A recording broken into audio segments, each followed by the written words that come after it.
Welcome to another book lunch. That's the theme song. It's the end of March, going into April tomorrow. And today's book is titled GenerationX. And I am a member, believe it or not, of GenerationX. And so is the author of this novel. And we're gonna do a little when I do a book lunch, I always try to do several things at once. And sometimes I don't honor all of those things because there's only so many hours of the day in the day. You can't get to everything, but I try to mention the most important things perhaps. Or at least the things that interest me the most, which may not be what interests someone else. And this novel is from 1989. Well, I think it was published in 90 or 91, which means it was written in the 80s, which means that in essence, it's an 80s book, end of the 80s. So it's a different era. And I'd like to make a few comments about our generation, such as it is. Get in my chair here and take a cup of coffee. Hope everything's clear. This is the novel. I even have my Post-its in there, Post-it notes. So Generation X. Well, there are many schools of thought, I should say, before we get into Douglas Coupland's, I think, I don't want to say underrated, but I think underappreciated novel, because it's what I would call a hangout novel. And the characters of the novel, Claire and Tobias and Dag and Andy, they sort of hang out for the entire novel. And so it's a novel of a group of peers talking about art and life and anxiety and political things and pop culture, and they hang out for the novel. And there's also a little bit of a cataclysmic, apocalyptic theme, because everybody's anxious about nuclear war, and which was a big topic then. And there's even some plot points, such as they are in the novel, pertaining to that. But what I want to say about my generation, our generation, is that we're a real thing. Now, generations, these are my general comments before we get in the novel. Generations, of course, my disclaimer is, as always, everybody's an individual. So yes, every human being inside a generation, baby boomer, silent, millennial, zoomer, is unique. But, and this is the part that's more controversial, what I'm going to say, everybody, by virtue of being inside a generation, is going to share many features in common. And a lot of that just has to do with just objective facts of life. Like, for example, the Berlin Wall coming down. Now, for me, or for us, that was a big event in '89, and sort of the shift to a dual power world order, the capitalist world and the US and the so-called communist world of those countries, the Cold War and the fight between those, that shifted, and people didn't know what the order was for some years. Also, the 1990s, as has been pointed out by many commentators, was sort of the last period. And this is also what I'm going to say is a fact. It's not a matter of debate. Was the last period that the U.S. had anything approaching a general prosperity or sort of comfort. And people now are, all sorts of commentators from all over the political spectrum are making note of this fact. Whatever you could say about the 1990s, that these things were good during those years. Whatever suffering individuals may have had, the foundation of things was very solid. And that's also why, incidentally, that in the 90s there was so much innovation. Like the Steve Jobs and people like that, and so much explosion of artistic creativity, the indie film movement, and Rick Linklater and Tarantino and P.T. Anderson and all these all this creation was made possible because there was sort of a, if you will, a trickle down investment money that made possible that people can create things in those years. And also there wasn't a world war, you know, it was a time of relative. I say relative because every era has its challenges. I'm going to want to get comments from people saying, well, I was in the 90s and life sucked. You know, well, it's all relative, isn't it? But in general, it didn't. And it was a relatively peaceful time. And so I don't mean to spend too much time on the 90s, but just to say that Gen Xers, we grew up with 3 TV stations, ABC, CBS, NBC, and a little PBS. So we didn't have 100 channels. We had 3 channels. And, you know, if you're, as I was in your 20s when the Berlin Wall comes down, that has a very different effect than if you're like 2 years old and the Berlin Wall comes down, or if you haven't been born yet, you're yet to be born. You didn't experience it directly. So, for example, for baby boomers, the assassinations of John F. Kennedy, Jack Kennedy, Martin Luther King Jr., and Bobby Kennedy was profoundly traumatic for many of them. And also experiencing those as they were as young adults is going to create a certain kind of mindset in their years to come in terms of how they see things. And so that's my modest plea for there being something to generations. The infrastructure that people use, are you on landline phones on a wall, just one phone, or are you using computers? How are you communicating? Do you have letters? Do you, how are you mating and marrying? All the rest of it. These are things that generations often share in common. Now, psychology, mindset. In general, I would say we Gen Xers, we're a very diverse bunch. Again, we're unique. There are all kinds of, but putting aside the differences for a moment, we kind of are, I would say, a kind of a nose to the grindstone, one day at a time generation, and that our focus was more, some people call it survival. I don't really call it survival. It's sort of basically taking care of business as you go along and trying to create a future for yourself. The emphasis is more on what I just said, rather than always thinking about the future and obsessing about the future, or a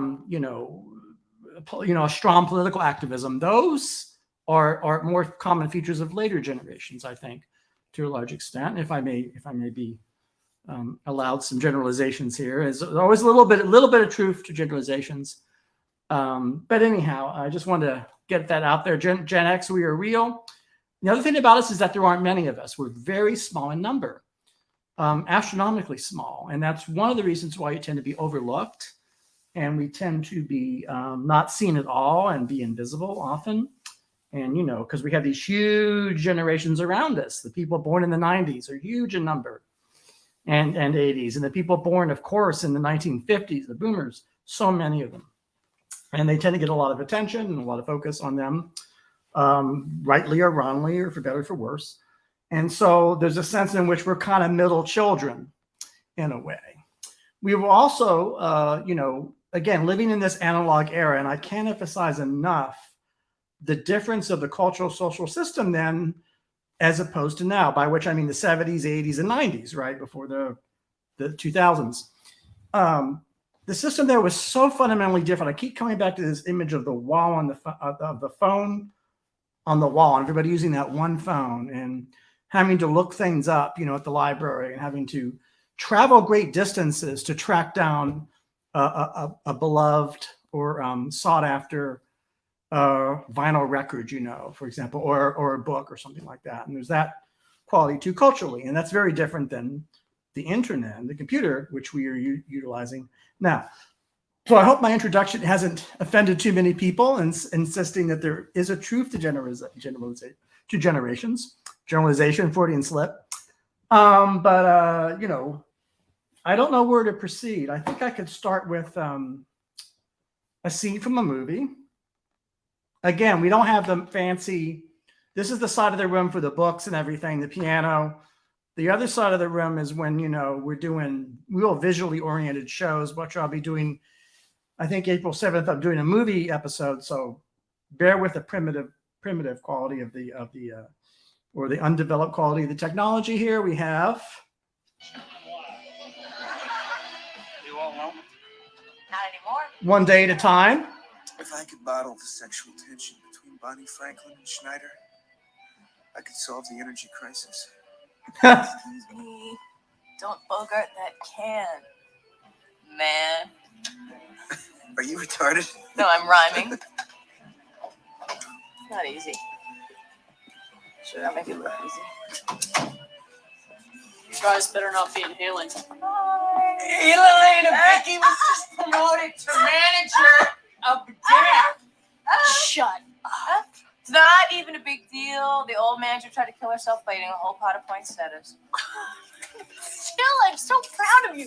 Wait. I'll be making Okay, now that's, of course, a scene from Reality Bites from 1991. And, you know, Janine Garofalo, Ethan Hawke, Winona Ryder and company are hanging out. They're doing what the characters in this novel do. And they're watching, well, they're doing two things. They're consuming popular culture. And interestingly enough, it's dated culture. They're watching something from the 70s, not from the 90s or the 80s. They're watching one day at a time on the TV. And Ethan Hawke is making snarky remarks about Bonnie Franklin and Schneider. Great, by the way, great actors on that show. And in fact, I won't bore you with all that. And so that's kind of the thing, is that, you know, culture was so I'm trying to choose my words carefully here, was so, I don't want to say restrictive, because there was diversity in the culture, but the culture was not overwhelming. So there was like 1 or 2 TV shows, not 100. And so everybody was watching that one show. So if it came up in conversation, kind of people would know what you were talking about. And so that's kind of the thing. So I think we should dive into the novel. Now, this novel, see what we have here? We have, look at this. Well, it's hard to, where are we here? We have like glossary. So he invented all these terms. There's like hundreds and hundreds of terms that are in the margins, you know? It's sort of like a glossary or appendix. And a lot of them are words Douglas Coupland invented. He invented GenerationX. He named us. And he invented these terms. So mech job. And so the characters in Reality Bites and the characters in this novel do work mech jobs, which is kind of a low status, low, as he says, low dignity, low paying functional job that you're working just for the bare minimum of life while you pursue more important things. You know, when you're not working, that's a term in this book. Now, here's the interesting thing. This book is from the early 90s, and mech jobs became everybody's future. So the thing they were talking about is like as a thing of the era became, you know, because of that's another, there would be another topic. It became much more general and widespread, except we have different terms now. We have terms like gig economy and things like that to try to sugarcoat it a little bit. But that's just one term. But if you go through, if you just flip through the novel here, I'm going to try to give you a taste of the conversation. And this is from a chapter called Dead at 30, Buried at 70. And this is a kind of the narrative or narration of a person. He says here, and this is I mean, the whole passages in this novel, people just talking. Very dialogue-heavy novel. Dialogue. I went to this party. I saw Jill St. John at the party. Or, why are you such a yuppie, Tobias? Tobias, you know, sort of the more disliked characters in the novel because he made a lot of money and he doesn't have to say the best character, and they mock his yuppiedom, you know, etc. But this example of the narrative style, and just listen to Coupland's prose, because it's really, so this is a blend of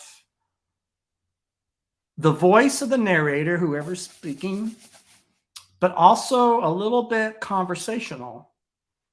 So I like it. Ever notice how hard it is to talk after you've eaten lunch outside on a super hot day? A real scorcher? Shimmering palm trees melt in the distance. I absentmindedly stare at the ridges in my fingernails and wonder if I'm receiving sufficient dietary calcium. Dagg's story continues. It runs in my head while the three of us eat lunch. Quote, by then it was winter. I moved in with my brother, Matthew, the jingle writer. That was in Buffalo, New York, an hour south of Toronto, and a city which I once read had been labeled North America's first ghost city, since a sizable chunk of its core businesses had just up and left one fine 1970s day. So this is a story within a story. It's a narrator and it's a person telling stories. And so one of the things they do is the characters of this novel retreat to the desert, where they sort of entertain each other and themselves with all these stories. There's the story of Linda, which is who becomes goes from being a kind of this. I guess this is a girl or woman that had sort of a more materialistic existence, but then she decides she wants to have spiritual enlightenment and gives it all up and goes to a monastery retreat. That's one of the stories. So there's many stories within stories, and so it's the power of storytelling is kind of a big thing in this novel, as are these terms. So I'm just going to find some of these terms and see what you think of them. Platonic shadow, a non-sexual friendship with a member of the opposite sex. Okay. Let's see what we got here. This one is really interesting. Bambification, the mental conversion of flesh and blood living creatures into cartoon characters possessing bourgeois Judeo-Christian attitudes and morals. Now that's Douglas Coupland critiquing Pixar before Pixar was a thing. Sort of in a way, he's kind of critiquing the entire animation with that one. Isn't that interesting? So, God, there's so many. Boomer envy. Okay, baby boomers again. Envy of material wealth and long-range material security accrued by older members of the baby boom generation by virtue of fortunate births. So already in this novel, he has Coupland's awareness of class inequality and injustice. Now, these are, again, in this novel, all these themes, there's themes of injustice and things, and there's politics. But as is typical with Generation X and Coupland, is that it's not, the people in this book aren't part of a political party, and they're not on the barricades, and they haven't joined the young Democratic Socialists of America, and they're not really political activists. They're more aesthetic people. They're more artistic. And they don't really necessarily want to overthrow the world or change the world.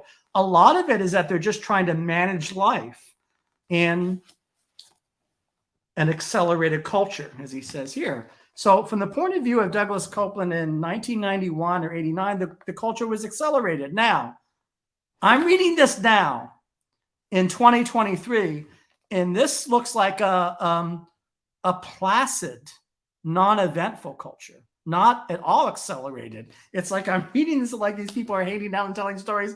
So it's all relative, right? Perceptions, like from them, this is the most accelerated, frantic culture. I'm like, boy, they didn't know what was coming down the pike 30, 40 years later, which is the thing about art. So when you write a novel or a piece of music or anything you make a movie, you're always up against historical time. And so my feeling about that is the whole question of datedness. And again, this novel is incredibly relevant because it's talking about jobs that don't pay and giving a cute, snarky turn to it. Or talking about nuclear war, and we still have nuclear weapons. That's still a threat. So I don't want to say that the stuff in this novel is all dated, but I do want to say something interesting about that. So snapshots. This is a snapshot of what people were thinking in the world of this novel. So if we look at it as a snapshot in time, in that sense, it can't be dated. It's always relevant. If you go to novels for, if one of the reasons you go to a novel or a book is to sort of think, well, what were things like 30 years ago or 20 years ago? And that's what historians do. Historians are interested in the past, interested in what did people eat, what did people wear, how did people mate, how did they marry, did they marry? Well, they certainly always, we never say did they mate, that seems to be constant, I think. But there's just all these matters, and so you can look at it. So in a way, a novel like this, you could pick up this novel tomorrow, and there will be something there for you. I'm just trying to find some of the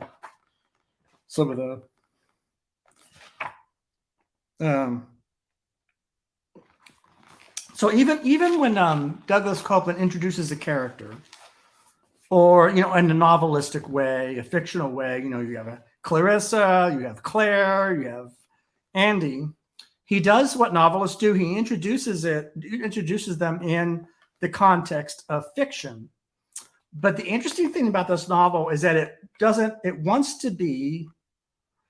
it's a novel that's also a sociological nonfiction essay. And so it's kind of hovering between two worlds, the nonfiction, ethnography of these people in the early 90s or in the 80s, which is nonfiction, and also a work of fiction. Now, it's interesting. It's kind of, I think it's kind of inventive to combine these different forms of prose in one book, So just as an example, Elvissa is Claire's good friend. They met months ago at Claire's doodad and bijou counter at I Magnum. Unfortunately, Elvissa isn't her real name. Her real name is Catherine. Elvissa was my creation, a name that struck from the very first time I ever used it, much to her pleasure. When Claire brought her home for lunch months ago. The name stems from her large, anatomically disproportionate head, like that of a woman who points to merchandise on a TV game show. Now, that's a good example of, it's a character talking about another character and has this big head, and I use up this cute nickname. And the reference to The Price is Right, again, always the pop culture references.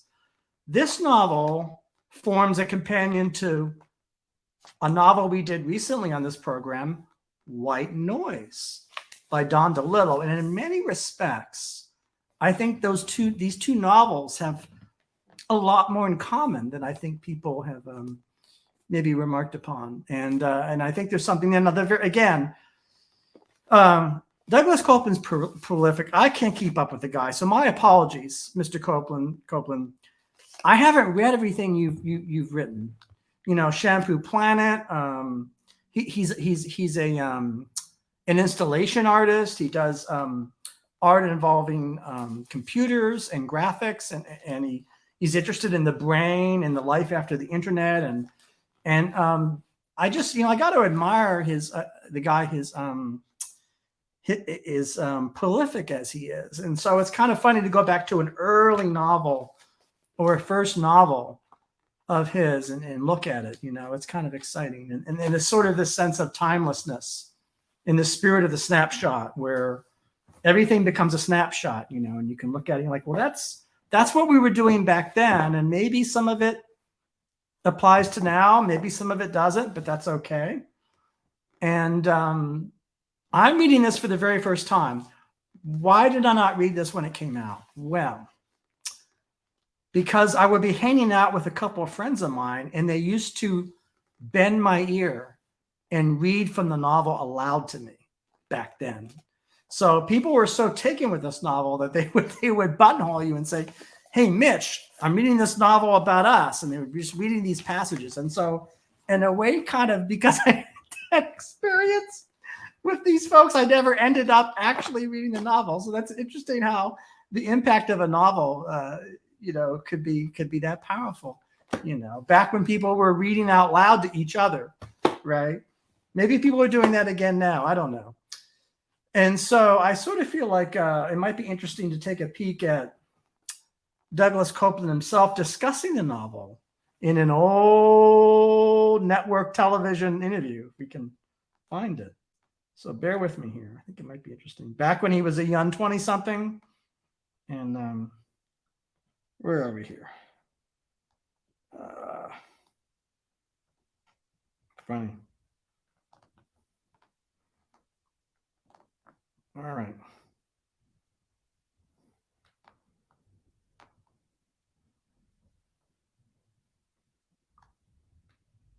Technology.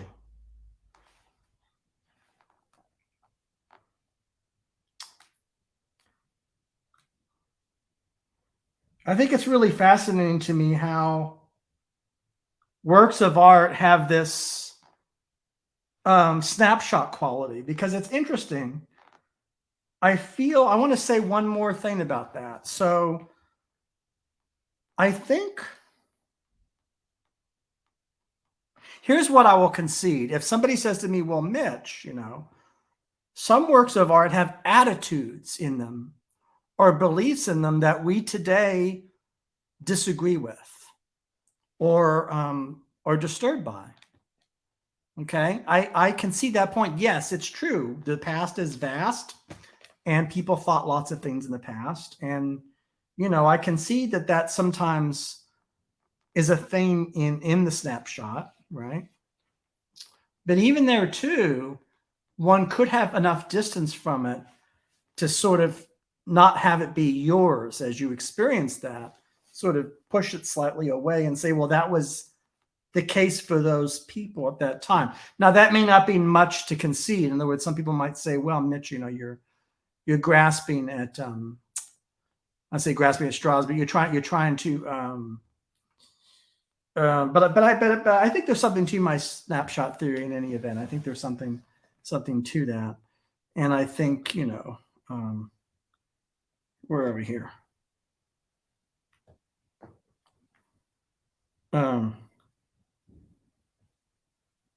Here we go. Douglas Coupland. It was a culture of divorce, peace, or Culture of divorce. Jimmy Carter. Your generation grew up without any barriers, boundaries, without any parameters. Were there not enough rules so that at least you had rules to break? Unfortunately, there were no real rules to break. The rules had all been broken by then. So it was an arbitrary culture or no grounding. And it was a culture of divorce, peace, or automobiles, Jimmy Carter. And sorry. What did my generation do to your generation? Because anything. You didn't do well, anything. I am the age of a parent of your generation. Right. So what did we do? And I refuse to say wrong because everybody does something different. But what did we do? Oh, okay. To create either the malaise or the search or the discontent or the uneasiness? Oh, nothing. You just won the genetic lottery. You were born at the right time. That's all. And there's. So that I want to again. This is from a show that I watched religiously in the late '80s, early '90s called Night Watch on CBS, and they'd have every really good show. That just want to give you the context. Now, she's talking about her generation. She's a silent generation, not a boomer. So I'd imagine she's now in her 80s. I don't know. Again, it's hard for me to do. Yeah. So it's interesting. And so he says, well, you won the genetic lottery, makes a snarky joke. That searching quality that she talks about, that kind of not having rules, if that's how you want to put it. What if that's a good thing? Like, what if Douglas Coupland was able to write all his books and this novel because he did not start from his head stuffed with particular goals or guideposts, and did that thing I talked about at the beginning of the episode of just taking care of things one day at a time, every day, and just sort of muddling through. And what if you made that your project, And I sort of, again, and people they can label it, they can call it cynical, they could call it whatever they want to call it, but that's certainly, maybe that's one of the degree to which we are a generation. If you accept my premise at the beginning, at the outset of the show, and I said we're a generation, maybe one of our potential contributions or gifts to the world, if you want to put it that way, is that sense of sort of dailiness, the quotidian that I'm always talking about, and taking care of that rather than big, grand, forceful, flag waving crusades. That's not us. I mean, other folks are into that. And I think some of the greatest art, well, heck, I mean, geez, I mean, I'm thinking of all these musicians now. They're you know, I'm thinking of well, heck, Bill Evans says, you know, what, somebody asked him, what do you do in your piano? He says, I just try to take things one step at a time. That's how he developed his playing. He says, I wasn't trying to do anything else. Very interesting. And that was in the 50s, of course, in the 60s. But that's how he developed his craft, you know, and that's just one person, of course. And Douglas Coupland keeps writing novels and does art installations and all sorts of things. And that's kind of the spirit of Gen X, I think, in a way. It's a spirit of, I think, of actual industriousness, work ethic, and creativity and creation. And that's kind of our thing, is to sort of invent things and try to do new things, and to make that our focus rather than some ulterior motive or some kind of agenda. And I think on that note, that's my Gen X episode, and I'll leave it at that and see what you think. And I'm a late to the party of this novel, Generation X, but here it is. Thank you. Have a good weekend.